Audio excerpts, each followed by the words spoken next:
네, 반갑습니다. 세종사이버대학교 학생 여러분. 저는 최재광이라고 합니다. 그냥 겉보기로 이렇게 딱 보기에는 굉장히 무섭고, 굉장히 두려움이 많이 몰려오는 그 외모를 가졌지만 전혀 그런 사람 아니고요. 해치지 않습니다. 제가 그런 오해를 많이 듣는데 외부 강의를 할 때면 많은 분들이 오해하셔가지고, 본인들의 채무를 받으러 오신 줄 알고 좀 긴장하시는 분이 많은데, 전혀 그런 사람이 아니고, 저는 서울과학기술대학교에서 학사, 석사, 박사 다 안전공학을, 그러니까 성골이죠. 안전공학만 공부했고요. 오늘 여러분들과 함께 지금 대한민국의 안전 관련 법제 중에서 가장 뜨거운 이슈죠. 중대재해처벌법이 어떻게 구성되어 있고 어떻게 운영되는지까지 같이 알아보도록 하겠습니다. 자, 오늘 학습 내용입니다. 산재 관련해서 여러 가지 입법된 역사적인 경위부터 시작해가지고 현재 이슈가 되는 내용까지 같이 알아보도록 하겠고요. 그리고 그 정점에 있는 중대재해가 발생했을 때 그 기업에 대해서 어떻게 제재를 가하는가, 그 가장 정중앙에 중대재해처벌법이 위치해 있습니다. 자, 그렇다면 중대재해처벌법에서 규율하고 있는 처벌 내용이 어떻게 되는지, 그리고 중대재해처벌법에서의 처벌 내용을 제외한 면책 규정이라든가 주요 개념에 대해서도 같이 알아보도록 하겠습니다. 또 이런 논란이 많죠. 중대재해처벌법이 너무나 강행적인 규정으로 되어 있다 보니까 그러면 현실에서 어떻게 대응해야 되는가, 이런 부분까지 우리가 같이 알아보면 이 다음 시간에 같이 우리가 논의하고 있는 중대재해 주요 내용들에 대해서 같이 이해할 수 있을 거라고 생각이 듭니다. 자, 오늘의 학습 목표예요.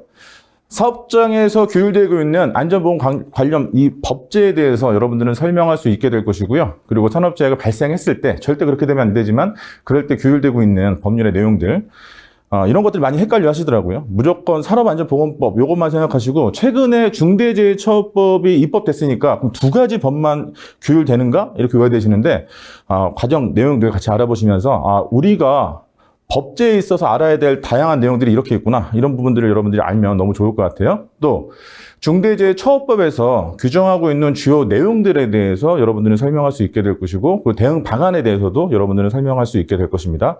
그러면 본격적으로 알아보도록 하겠습니다.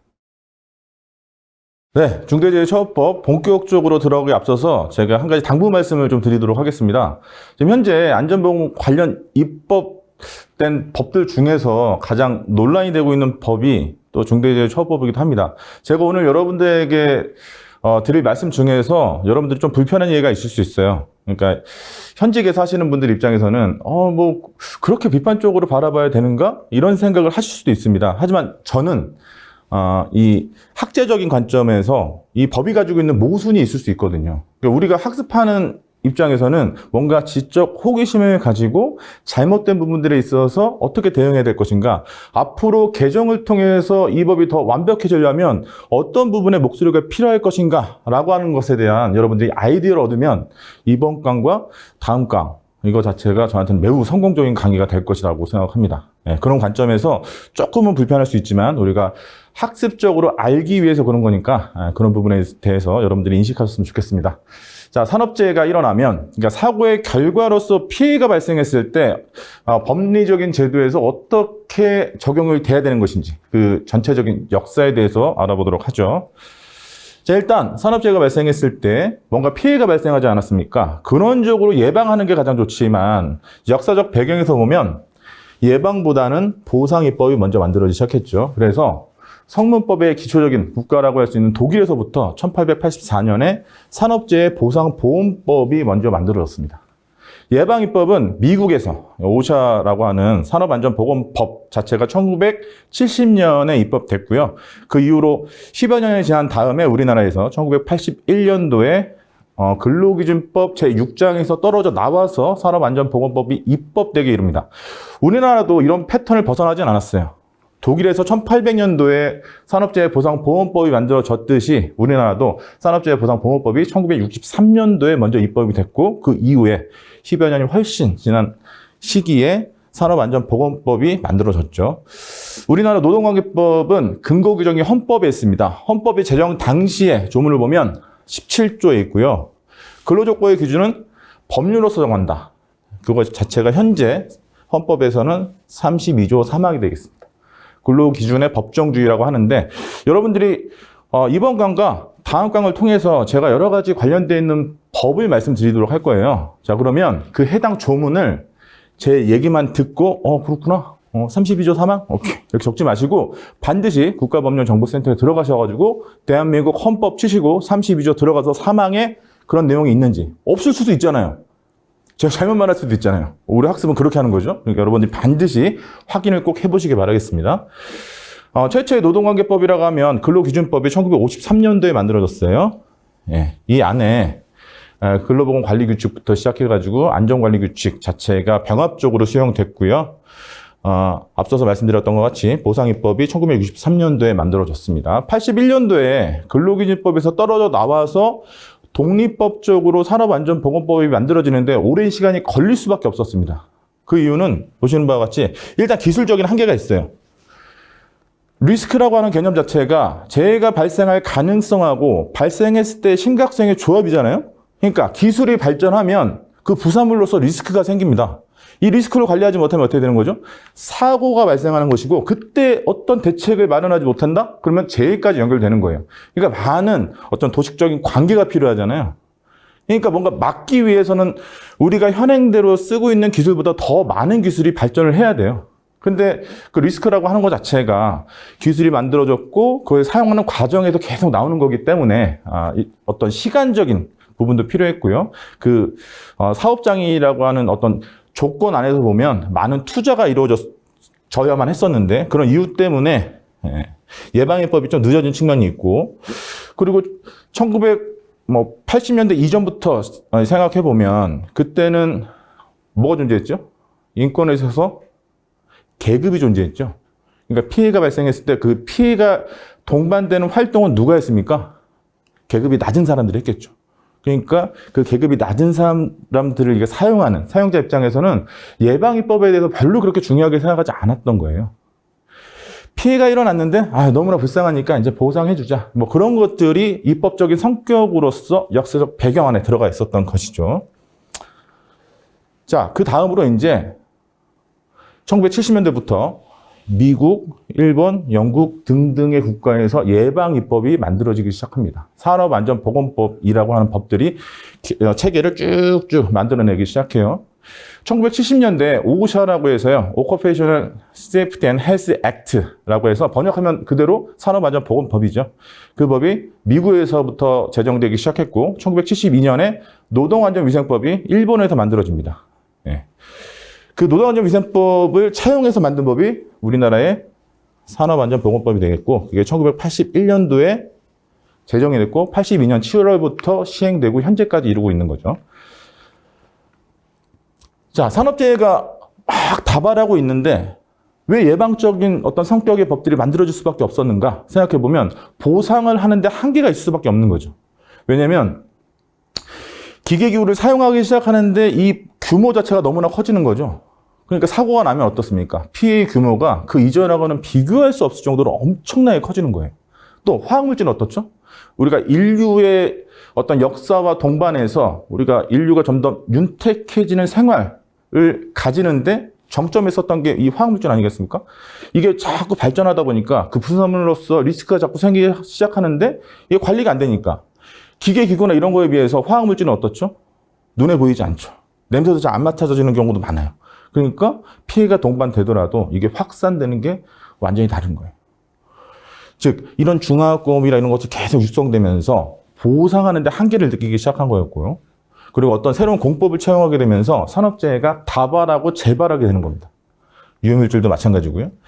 자, 그러므로 인해 가지고 우리나라도 방금 전에 설명드렸던 예방입법의 시작인 산업안전보건법이 만들어지게 된 것이고 산업안전보건법이 시행되면서 82년도부터 시행되면서 산재를 예방하기 위한 사업주 또 근로자의 기본적 의무를 명시한 어떤 법체가 만들어지기 시작한 거예요. 산업안전보건법의 특징이 여러 가지가 있는데 물론 사업장의 안전보건을 규율하는 기본법적인 성격도 가지고 있지만 가장 특징이라고 한다면 이익의 귀속주체라고 할 수 있는 사업주를 특정했다는 거죠. 근로기준법과 여타법에서는 사용자라고 얘기하지 사업주라고 특정하지 않습니다. 그 말인즉슨 책임의 소재를 명확하게 하기 위해서 사업주라는 어떤 특정의 대상을 딱 놓고요. 또 특이하게도 다른 노동관계법에서 근로자는 보호의 대상인데 산업안전보건법에서는 보호의 대상이자 또 의무주체이기도 해요. 이중적 지위를 가지고 있다는 게 또 산업안전보건법의 특징이기도 합니다. 자, 노동부의 산업안전보건정책심의위원회를 두어서 산재 예방에 관한 주요 정책을 심의하고 조정하도록 한 것 자체가 산업안전보건법이 입법되면서 나타난 의의라고 볼 수 있겠습니다. 어떤 유해 위험성 자체가 우리 원어로 보면 리스크라고 하는 거죠. 이 리스크가 있는 사업의 안전보건관리 책임자. 어떤 사람입니까? 사업장에서 가장 많은 책임을 갖고 있는 자는 사업주입니다. 산업안전보건법의 사업주는 두 가지 주체를 나타내요. 개인사업주는 개인 그 자체, 대표이사를 나타내는 것이고, 법인사업주는 어떻습니까? 이거 많은 분들이 헷갈려 하시는데, 저희 실무에서도 사업주 얘기할 때 법인사업주는 누구죠? 라고 하면 그 회사의 대표이사요. 이렇게 말씀하시는데 그렇지 않죠? 법인 그 자체죠. 행위 능력은 없지만 행정형법에 있어서의 산업안전보건법에서는 법인 자체도 인정합니다. 그러니까 법인은 법인 그 자체가 사업주고 개인은 개인 경영주 자체가 사업주가 되는 거죠. 자, 그런데 생각해보면 개인 경영주라고 하더라도 그 사람이 맡아야 될, 그러니까 안전보건 관리를 해야 될 대상인 사업장이 많으면 어떻게 되겠습니까? 법인 자체는 더더군다나 행위 능력이 없습니다. 그런데 굉장히 많은 사업장이 다발에 있으면 그 사업장의 안전보건을 위해서 어떤 행위를 해야 되잖아요. 그렇기 때문에 산업안전보건법 2장 1절에 누가 있습니까? 안전보건관리체제란 사람들이 있는 거예요. 예, 사업자한테 의무를 위임받아서 행위하는 자들. 즉, 안전보건 관계자라고 할 수 있고요. 그래서 안전보건관리 책임자, 안전관리자, 보건관리자, 그리고 관리감독자 이런 등등의 사람들이 안전보건관리 체계에 있는 사람들이고 이런 안전보건관리 체계에 있는 사람들이 안전보건을 명확하게 하도록 하기 위해서 뭘 하도록 합니까? 산업안전보건위원회를 열어서 노사 동수로서 의견을 조율하도록 하고 있고 안전보건관리 규정을 규율해서 그거에 맞춰서 안전관리를 하도록 강제하고 있는 게 또 산업안전보건법의 특징이 되겠죠.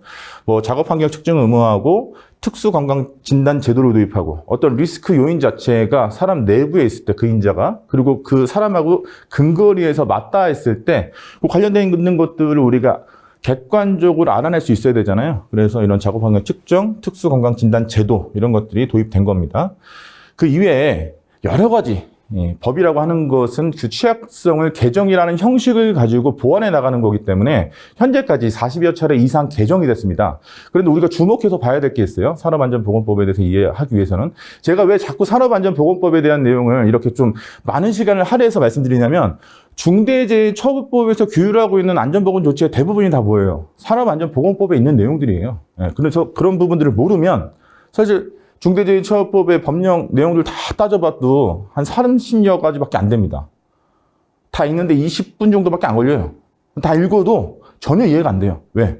산업법에 대한 기본적인 이해가 안 되면 이해할 수 없습니다. 그래서 제가 좀 시간이 걸리더라도 지금 말씀드리고 있는 것이고요. 우리가 꼭 알아야 될 거 두 가지가 있는데 산업안전보건법은 40여 차례 이상 개정이 일어났지만 주목해야 될 거 1990년에 한 번, 2019년에 한 번 해서 두 번의 전부 개정이 일어납니다. 전부 개정이라고 하는 것은요, 그 법이 가지고 있는 구성을 완전히 바꾸는 거예요. 다시 말해서 그 법이 목적으로 하는 보호법익을 더 이상 이건 지킬 수가 없다. 그러니까 이 법은 완전히 새롭게 바꿔야 돼. 라고 하는 게 전부 개정이라고 하는 거예요. 특이하게도 우리나라를 제외하고 미국이나 일본이나 영국이나 이런 등등의 산업안전보건법의 지위를 가지고 있는 법들이 있다고 말씀드렸잖아요. 그런 법에서는 전부 개정이 일어나지 않았습니다. 이상하죠. 왜 그럴까 생각해보면 전부 개정했을 때 법이 많이 취약해집니다. 이게 좀 모순이 있는데 제가 좀 설명을 드릴게요. 전부 개정을 하면 왜 법이 취약해지느냐? 우리 행정관법이라고 할 수 있는 이 산업안전보건법이 벌칙 규정이 있죠. 예를 들면 167조 제1항에 이런 게 있어요. 38조 사업재 안전조치, 39조 사업재 보건조치, 63조 도급인의 안전 및 보건조치를 위반했을 때 그걸로 인해서 사람이 사망했을 때에는 7년 이하의 징역 또는 1억 원 이하의 벌금에 처한다라는 규정이 있어요. 이게 가장 강한 규정이거든요. 근데 만약에 검찰에 기소가 돼서 재판 과정으로 들어갑니다. 최종 재판관이 판결을 내릴 때 그 있는 조문의 벌칙 내용을 그대로 구형하나요? 그러지 않죠. 두 가지를 첨부하게 돼 있어요. 첫 번째는 양형 기준이죠. 두 번째는 판례입니다. 근데 전부 개정을 해버리면 이 판례를 1대1로 등치시켜가지고 이해하기가 굉장히 어려워지죠. 법이 되게 취약해지는 거예요. 그렇기 때문에 웬만한 나라에서는 안 해요. 근데 우리나라는 두 번이나 했어요. 그 말은 즉슨 사회를 뒤흔들 만한 산업재해가 막 연달아서 일어났다는 거예요. 어떤 일이 일어났을까? 관련된 내용 보고 이어가도록 하겠습니다.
She said, Mother, I've been as wicked as the rest, but you promised me I'd die looking my best.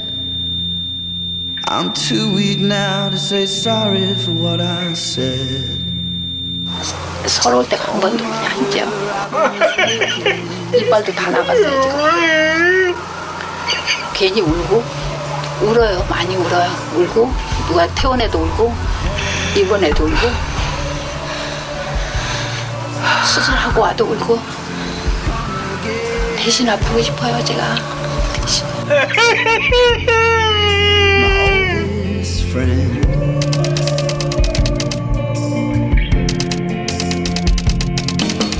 Carry my body through the traffic to the church and sing for me the songs I never heard,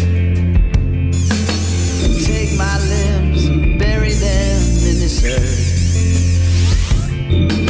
and sing for me to lift me from this curse.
자, 방금 전에 우리가 같이 봤던 영상은요, 1990년에 제1차 전부 개정이 일어났을 때 논란이 떴던 사건이에요. 이 사건으로 인해가지고 녹색병원이 생겼고요. 노동안전환경 연구소가 이제 만들어지기 시작했죠. 그래서 직업병 관련해서 많은 연구가 이루어졌습니다. 자, 중대재해 발생 기업에 대해서 제재를 강화하게 된 계기 자체는 이런 거죠. 기존에 산업안전보건법이 있는데 산업안전보건법에 많은 의무 규정을 부과하고 있는 그 대상 자체가 사업주인데 이 사업주한테 큰 책임을 물을 수 없다. 그간의 판례를 보니 사업주가 거의 처벌되지 않는다. 그러니까 해당 조직에서 가장 큰 권력을 가지고 있는 사람, 인사권을 가지고 있고 예산권을 가지고 있는 이 사업주를 처벌하지 못하면 어떤 이 법이 가지고 있는 위화력 이런 것들은 조성될 수 없을 것이다 라고 하는 어떤 법감정 자체가 국민 사회에서 쭉 훑어진 거죠. 이런 분위기가 조성된 거예요. 엄벌주의를 더 많이 강하게 처벌해야 된다. 이런 여론이 막 조성되기 시작했고요. 그게 이제 매스컴에서 많이 이제 더 부각되기 시작했고, 그에 따라서 산업안전보건법이 2019년에 두 번째로 28년 만에 전부 개정되게 이릅니다. 그렇죠? 자, 중대재해처벌법이 만들어지는 데 있어서 모티브가 됐어요. 이것도 논란이 많습니다. 우리가 생각해보면 2019년에 산업안전보건법을 구조를 완전히 바꿨어요. 바꾸면서 보호 범위도 확대하고요. 도국 관련된 규정도 많이 강화시켰습니다. 자, 그런데 그것이 어떠한 데이터로서 기능을 할 건지 이 데이터가 다 모집되지도 않았는데 하나의 법이 딱 더 만들어지기 시작한 거죠. 그러니까 어떻게 보면 이 제정하는 당위성에 있어서 좀 논란이 되는 부분도 이런 부분 때문에 우리가 또 생각해 볼 수 있는 거고요. 또 중대재해가 발생하면 해당 발생 기업에 여러 가지 법적 제재가 들어가지만 그거 이외에도 행정 제재도 많이 들어가지 않습니까? 작업 중지부터 시작해가지고 이런 것들이 많이 발생하면서 실제로 손해액도 보시는 바와 같이 모 중공업 같은 경우는 한 1,300억, 모타이업체 같은 경우는 약 800억 이런 식의 강한 규제가 동반된 겁니다. 그러니까 기업 활동이 위축될 수밖에 없죠. 이런 것들이 계속 가속화되는 경향을 이뤘습니다. 또 산업안전사고에 대해서 대부분의 양형 기준이 상향됐어요. 제가 앞서서 기소가 되고 재판 과정으로 넘어가면 이 재판관이 두 가지를 갖고 형량을 조율한다고 말씀드리지 않았습니까? 그중 하나가 이 양형 기준입니다. 이것도 상향됐어요. 더 어떤 산업재해가 발생했을 때, 특히나 중대재해가 발생했을 때 이 처벌 위주로 가야 된다라고 하는 여론이 계속적으로 형성되는 이런 계기가 됐었죠. 그리고 대기업일수록 더 가혹하게 적용되는 경향이 없지 않아 있었습니다. 법은 국민의 법감정에 비추어서 보수적으로 우리가 실질적으로 실행이 돼야 돼요. 그런데 이런 프레임에 갇히기 시작하면 위험의 외주어다.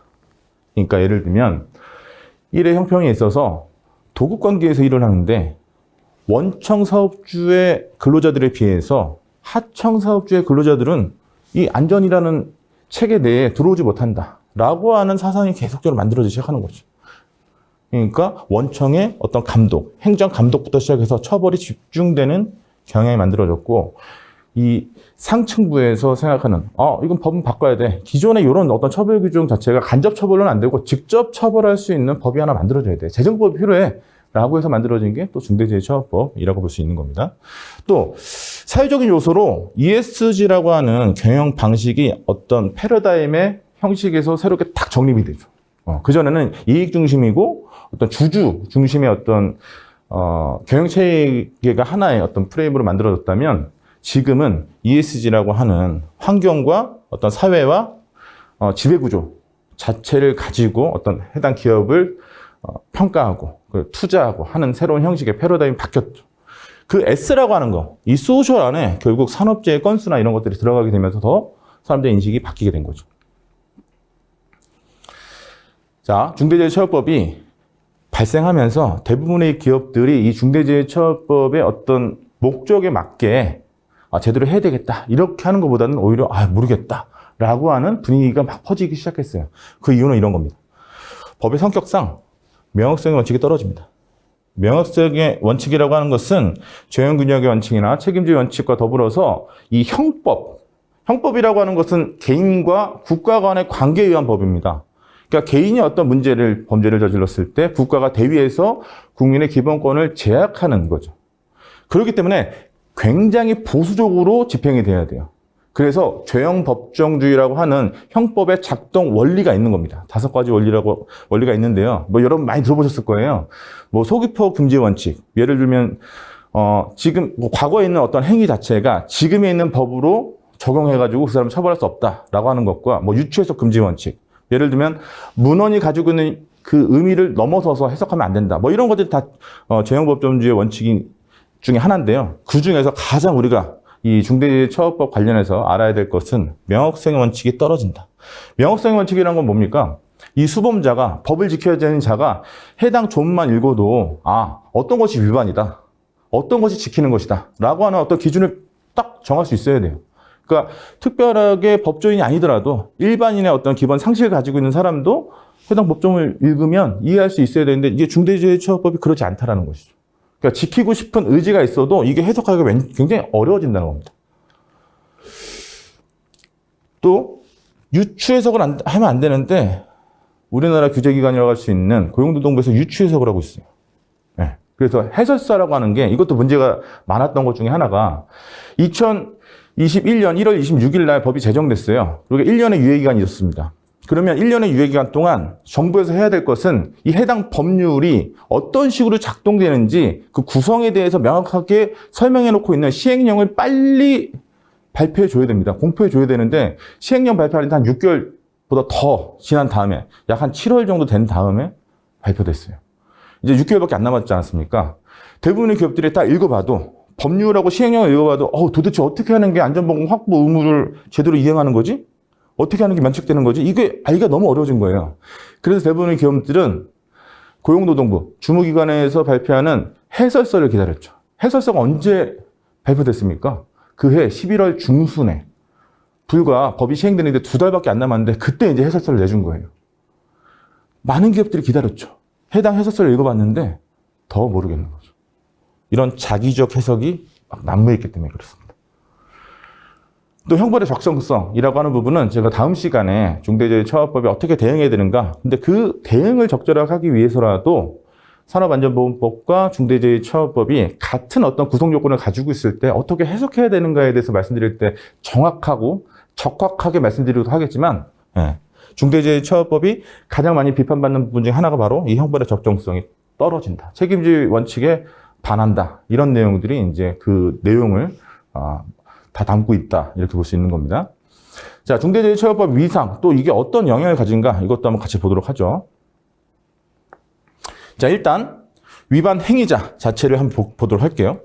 자, 일단 산업안전보건법부터 먼저 보면, 산업안전보건법에서 위반을 했을 때 처벌하는 대상자 자체는요, 일단, 위반 행위자에 대해서 위반 행위를 실행한 자에 대한 벌칙 규정은 167조부터 172조까지 나와 있습니다. 그러니까 행정질서벌이라고 할 수 있는 과태료를 제외한 나머지 것들을 7개 조가 되는데요. 그 7개 조에 있어서 어떻게 처벌한다, 처벌하는 행위 유형은 무엇이다, 이런 것들을 규율하고 있는 거죠.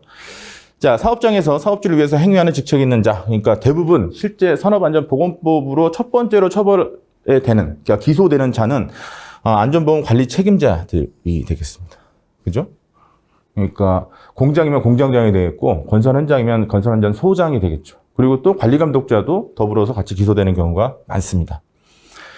자, 위반의 내용, 또 직무의 내용, 직책의 정도에 따라서 대상자가 다르고요. 한 사람엔 다수가 위반 행위자가 될 수 있고요. 또 법인도 처벌될 수 있는 게 산업안전보건법의 어떤 위반, 처벌에 대한 특징이라고 볼 수 있겠습니다. 자, 사업주는 산업안전보건법의 대사수 규정 자체가 사업주의 명령 기준, 통제 기준으로 되어 있습니다. 그래서 여러분 조문 보시면 지금 열어놓고 있지 않으시면 핸드폰도 좋고 지금 그 PC도 좋습니다. 국가법령정보센터 들어가셔가지고 산업안전보건법 치시고 아무거나 아무 조문이나 한번 쳐보세요. 125조 딱 보시면 뭐라고 되어 있습니까? 사업주는 무엇 하여야 한다라고 되어 있죠. 무엇 하여야 한다라고 하는 것 자체는 국가가 사업주한테 명령한 거죠. 명령 규정. 법적 용어로는 자귀 의무라고 합니다. 해야 하는 의무입니다. 자귀 의무를 줬는데 위반했으면 어떻게 되는 거죠? 범죄를 저지른 거죠? 그러면 부작위범이 되는 거예요. 뭐뭐 하도록 했는데 아무것도 안 한 게 부작위가 되는 거죠. 부작위범이 되는 것이고, 산업안전보건법은 다 자귀 의무라고 되어 있습니다. 거의 대부분 다. 근데 그 중에 일부분은 부작위 의무도 있어요. 산업안전보건법의 의무주체가 3개로 되어 있는 거 잘 아시죠? 첫 번째는 사업주고, 두 번째는 아까 말씀드렸던 것처럼 근로자입니다. 나머지 하나는 누굽니까? 관계자입니다. 관계 있는 자. 예를 들어서 기계기구 설비를 만드는 자, 수입하는 자, 이런 사람들한테도 의무를 부과하고 있고, 화학물질을 수입하거나 제조하거나 이런 사람들한테도 의무를 부과하고 있습니다. 이런 사람들한테는 대부분 다 금지 규정을 나타내고 있어요. 뭐뭐 하면 아니 된다. 그러니까 어떤 걸 하지 말라 그랬는데 그걸 어겨서 위반해도 하면 뭐가 되는 거예요? 자규범이 되는 겁니다. 네. 이거는 여러분 좀 알고 계시는 게 너무 좋은 게, 나중에 이제 공부를 좀 하시다 보면 판례를 좀 찾아보시게 될 거예요. 중대재해처벌법 같은 경우도 관련되어 있는 어떤 그 주문이나 이런 걸 좀 읽어보시면, 제가 방금 전에 표현했던 자규 의무가 뭐고 부자규 의무가 뭐고 이런 것들을 모르면 해석이 안 됩니다. 법에 대해서 관심이 떨어지죠. 더더욱 안 찾아보게 되는 거죠. 지금처럼 여러분들이 어떤 조문, 해당 내용 이런 것들을 봤을 때 제 말이나 다른 사람의 의견 듣지 마시고 일단 습관적으로 해당 조문을 열어보시고 비교해보는 이런 것들을 습관하시면 너무 좋을 것 같네요. 또 위반에 있는 경우에 있어서 사업주도 공동으로 처벌하는 규정 자체가 산업안전보건법 양보의 규정에 있죠. 173조에 나와 있고요. 양보의 규정이 적용됐을 때 사업주가 해당 위반 행위를 방지하기 위해서 해당 업무에 상당한 주의와 감독. 상당한 주의와 감독이라고 하는 것 자체는 어떻게 보면 이 명시적으로 나와 있지 않다 이렇게 표현할 수도 있는데, 명확하게 말씀드리면요, 그냥 교육하고 알려주고 이 정도 수준이 아니에요. 이 사람들이 이행할 수 있도록, 행위자가 안전보건 조치를 이행할 수 있도록 해야 되는 그 활동 자체를 증빙할 수 있을 때 면책이 되는 겁니다. 네. 173조 규정 꼭 읽어보시기 바랍니다. 그러니까 행위자 위에 행위자를 관리 감독해야 될 의무를 가지고 있는 사업주를 처벌하는 규정 자체가 양보 규정이 되겠어요. 양보 규정은 중대재해처벌법에 물론 있죠.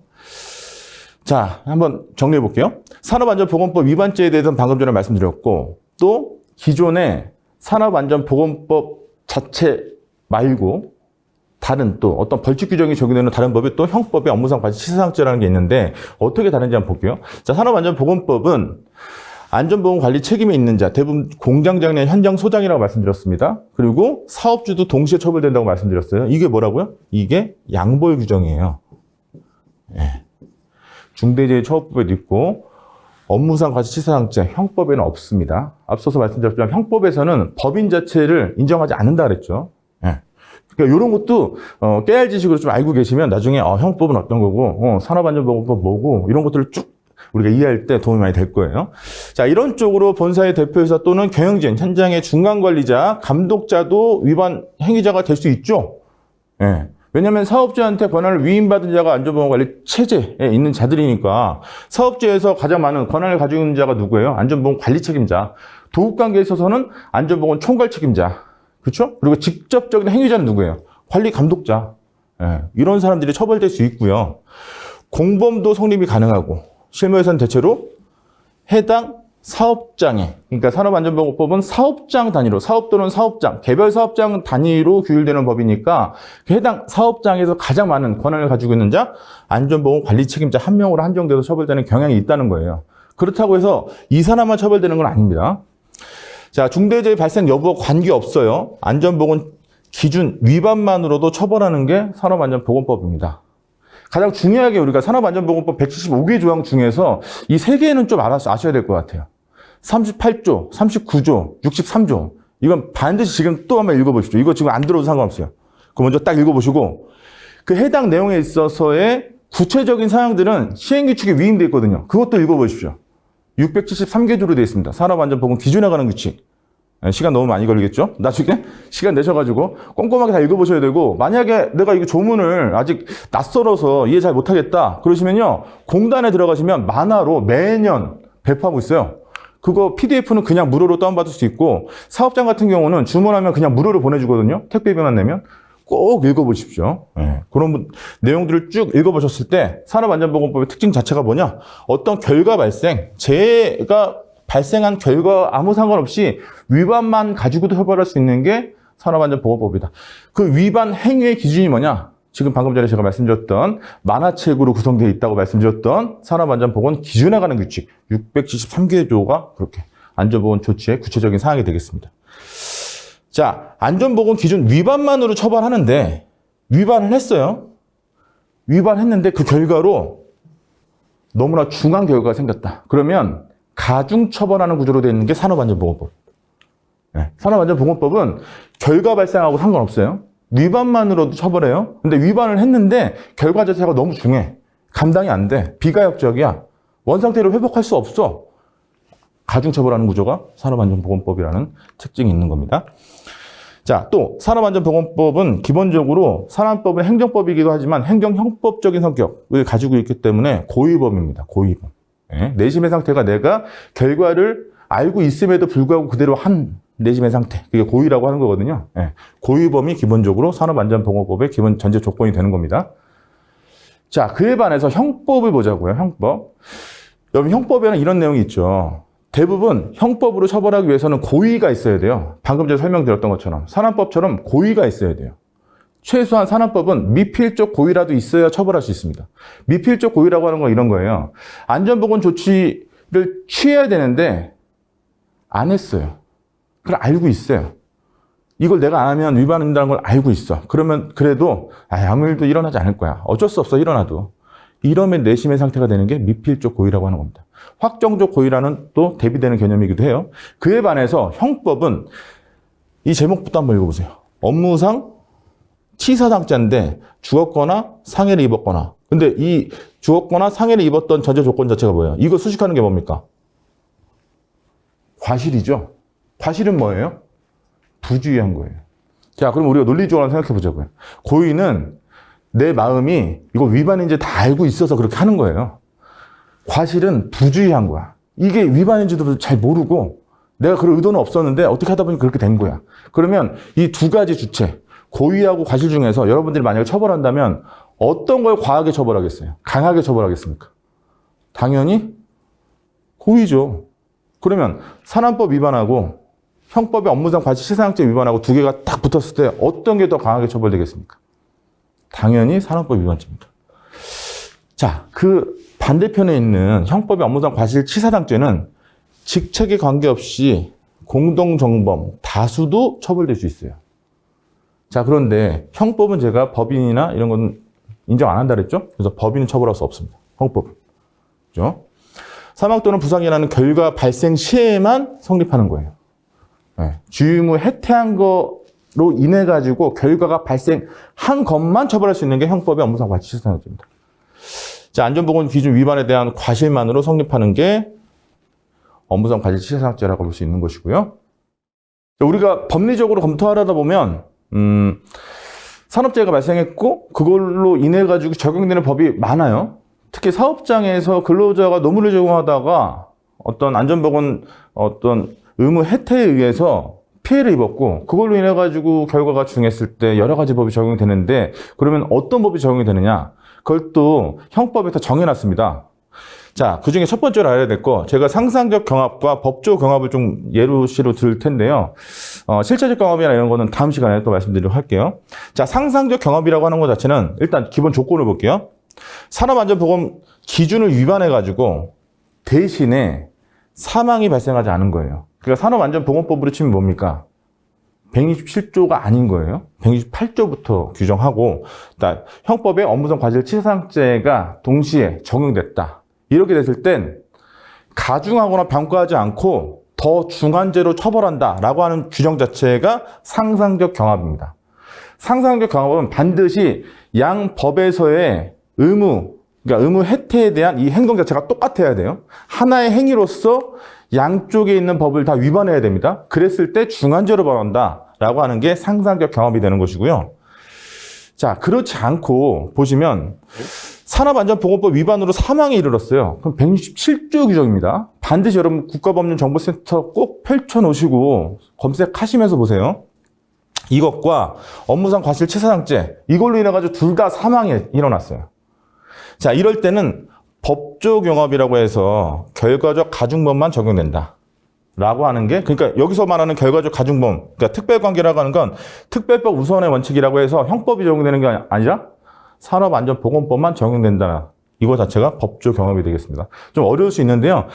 우리가 여러 가지 판례나 이런 거 봤을 때 그 주문을 쭉 읽어보면 거기에 자세히 쭉 나옵니다. 근데 이제 이런 기본적인 개념을 좀 모르면 읽어도 이게 왜 어떨 때는 이렇게 적용되고 어떨 때는 이렇게 뭐 가중 적용되고 어떨 때는 병과되고 어떨 때는 또 주관제로 하고 이런 게 좀 여러분들이 어려울 수 있어서 제가 개념적으로 좀 이해시켜 드리기 위해서 말씀드렸습니다.